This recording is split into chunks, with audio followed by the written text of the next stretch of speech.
Hi, I'm John Mayfield, the real estate tech guy for Global Real Estate School, and thanks for joining another video live stream. And we're going to talk about just a few definitions, terminology that you might see on the real estate examination. And these terms that I'm going to go over tonight have to do with the trust deed and the mortgage. So let's go over some definitions with the trust deed and the mortgage. Now, I just covered this in the material with you in your module. I'm actually going to repurpose this content in my school. So we haven't gone over this together, but my students and I have. So I'm going to start out that way, if that's okay. So on the previous slide, we just talked about some of the terminology that is included with the trust deed or the mortgage. And I just want to kind of go through some of these a little bit more in depth with you. So we talked about a late payment penalty. This will be included within the trust deed or the mortgage. Many lenders will assess a late fee if you go a certain number of days beyond the due date of your payment. So keep that in mind. The bank will have the opportunity or the right to charge a late payment if you do not make your payment on time. We also talked about a prepayment penalty. Now, many lenders will allow you to pay off the loan with no penalty. Some lenders, unfortunately, or some types of loans, there is a prepayment penalty. In other words, you might have to pay a 1 or 2% penalty if you pay the loan off early. A good example of this, number of years ago, back when interest rates were very high in my area and many areas across the country, but in my area we had what was called Missouri Housing Development Commission monies. It was MHDC was the name of the monies. And they were for first-time home buyers. Well, as a first-time home buyer, you could get a much lower interest rate. However, there was a 3-year window because they were making these low interest rates to first-time home buyers. If you paid that loan off within the first 3 years, there was a prepayment penalty. Now, on the exam, I've heard that they love to ask the question about, is there a prepayment penalty for an FHA or VA loan? The answer is no, there's no prepayment penalty. So kind of keep that in mind as you go through that. We also talked about the due on sale clause. Due on sale clause. Sometimes this can be called, and we're going to actually talk about this in a little bit further down below, the Alienation Clause. But a due on sale clause means if you sell the property, the bank can actually, and you don't pay off your loan, and the bank finds out you've sold the property, they could call the note due and payable. Now you might say, well, how could you sell your house without paying off your loan? Well, if you did a contract for deed, an installment contract, you might, I could sell you my property and you could make payments to me and then I'll make payments to the bank. Well, if we did that, that in essence is kind of like selling the property. And if the bank found out about that I sold the property on a contract for deed, they could call the note due and payable. Why? Because of the due on sale clause. We also talk about assumption and subject to. Just remember, with an assumption, you almost always have to get the bank's approval. To be released from that, you need to get a written release from the bank. Otherwise, they may let someone assume your loan, but you and the person who assumed the loan may both be liable for payments to the bank. So in other words, if I let you assume my mortgage and you fail to make payments to the bank's going to come after you and me, sometimes maybe just me. So you always need the bank's approval. You need to make sure you get a full written release to be fully released from the mortgage, but that is an assumption. Now we talk about a subordination clause. Subordination clause. And that changes the lien's priority, okay? Now, I love to use this example because many years ago, my wife and I, we were flipping houses long before Fixer Upper, and some of those were on HGTV.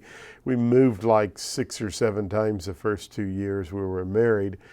We'd buy a house, we'd fix it up, stage it, and I would show it, and we would sell it. And we love to do that. It's a great way to keep your closets straightened and organized, but we got tired of moving a lot those first couple of years.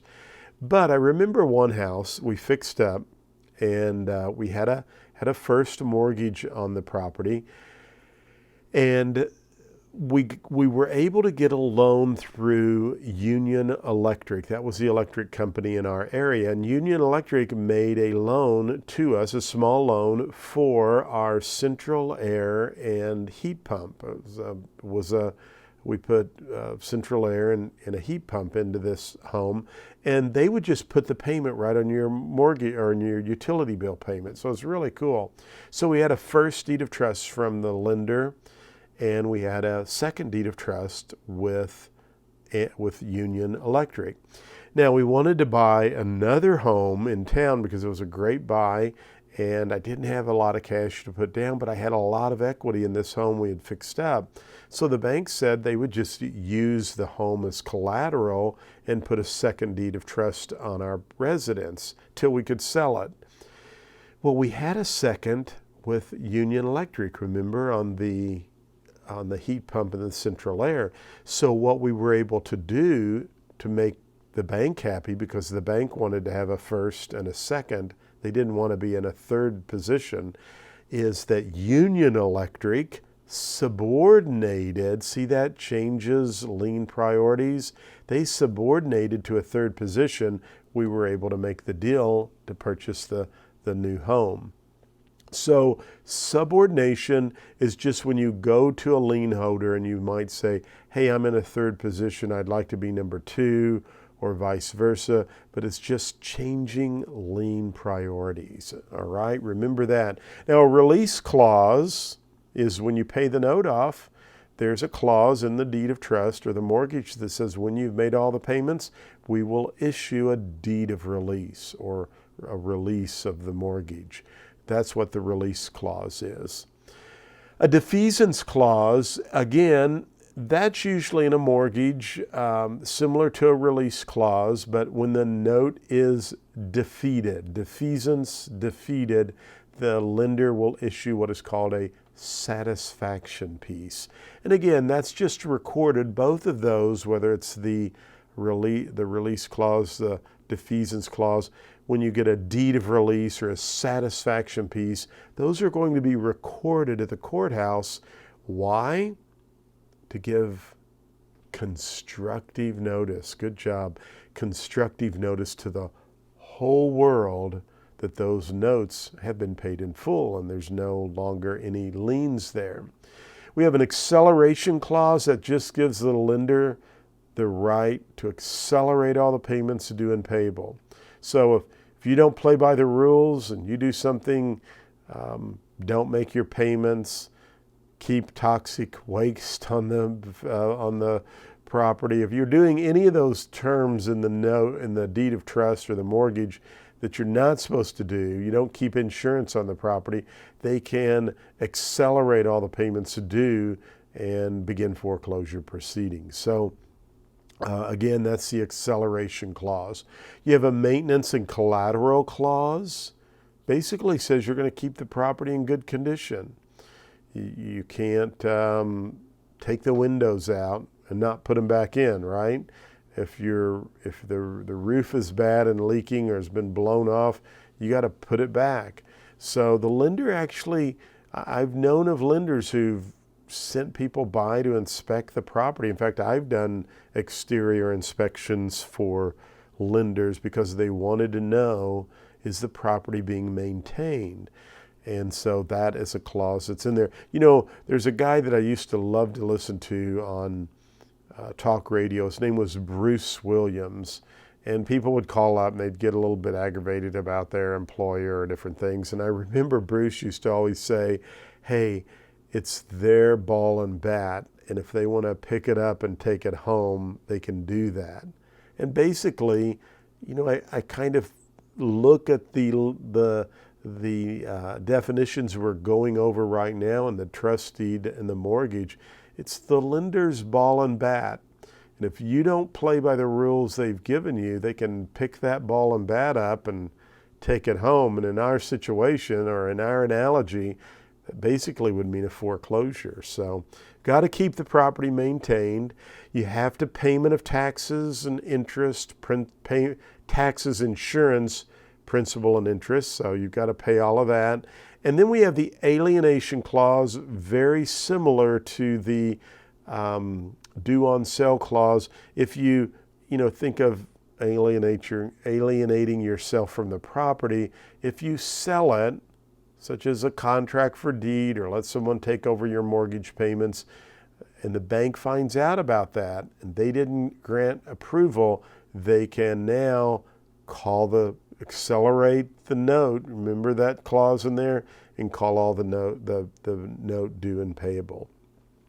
There is an assignment of rents. So if you have rental property and you're not making the payment to the bank can literally step into the rental property or the renters and tenants and say, look, this person has a loan with our bank. They're not making the payments to the bank.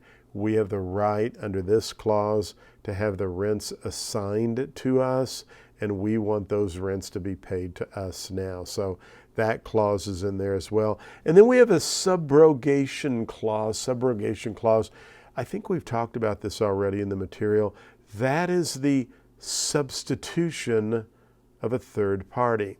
A lot of times you find this with insurance companies, title insurance companies.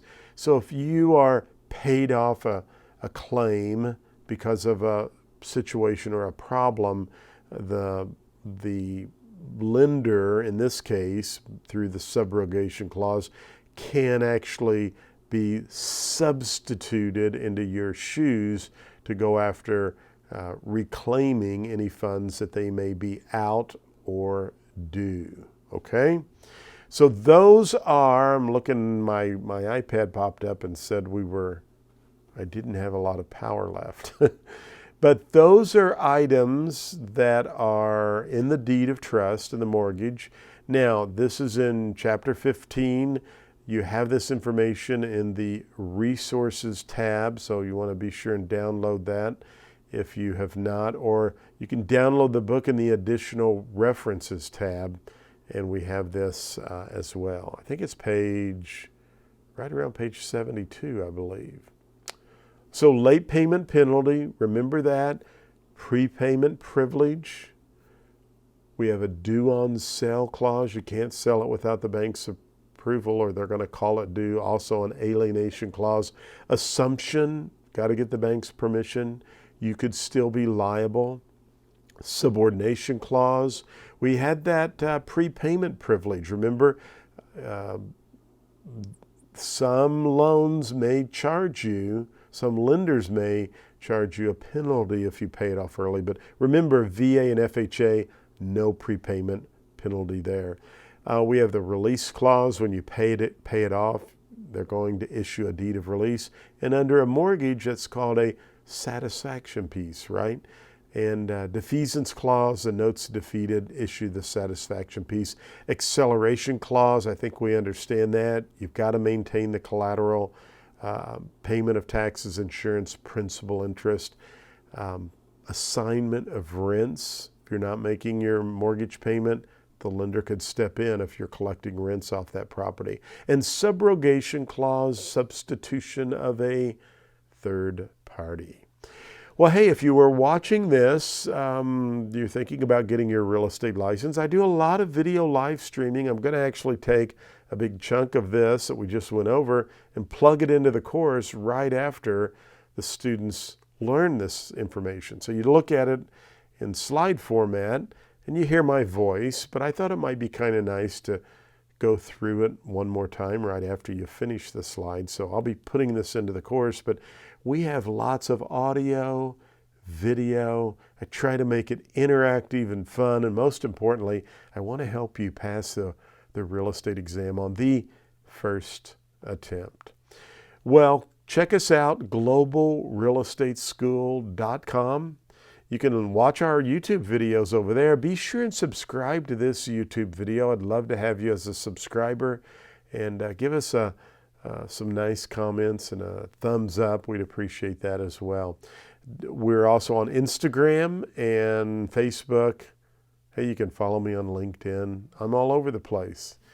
But go to Global Real Estate School. We would love to have you as a student, and love to have you subscribe to our YouTube channel. By the way, if you are in another state and you're thinking about getting your license, we have digital flashcards over at Global Real Estate School, and I've also got a test prep practice exam course, so check that out as well. Thank you so much for watching. I hope you have a great day. Talk to you soon.